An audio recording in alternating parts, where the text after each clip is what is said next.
صلو علیہ وآلہ۔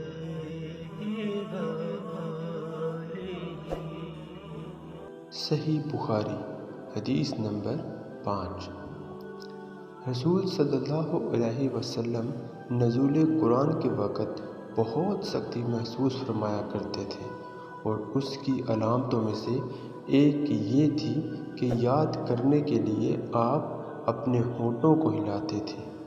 ابن عباس نے کہا، میں اپنے ہونٹ ہلاتا ہوں جس طرح آپ ہلاتے تھے۔ سعید کہتے ہیں، میں بھی اپنے ہونٹ ہلاتا ہوں جس طرح ابن عباس کو میں نے ہلاتے دیکھا تھا۔ پھر انہوں نے اپنے ہونٹ ہلائے۔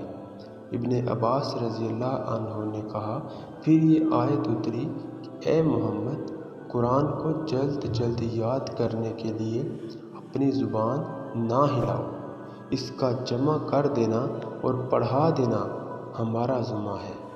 ابن عباس رضی اللہ عنہ کہتے ہیں، یعنی قرآن آپ کے دل میں جما دینا اور پڑھا دینا ہمارے ذمہ ہے۔ پھر جب ہم پڑھ چکیں تو اس پڑھے ہوئے کی اتباع کرو۔ ابن عباس رضی اللہ تعالیٰ عنہ فرماتے ہیں، اس کا مطلب یہ ہے کہ آپ اس کو خاموشی کے ساتھ سنتے رہو، اس کے بعد مطلب سمجھا دینا ہمارے ذمہ ہے۔ پھر یقیناً یہ ہماری ذمہ داری ہے کہ آپ اس کو پڑھو، یعنی اس کو محفوظ کر سکو۔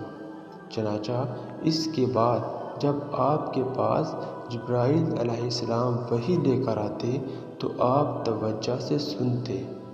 جب وہ چلے جاتے تو رسول صلی اللہ علیہ وسلم اس وحی کو اسی طرح پڑھتے جس طرح جبرائیل علیہ السلام نے اسے پڑھا تھا۔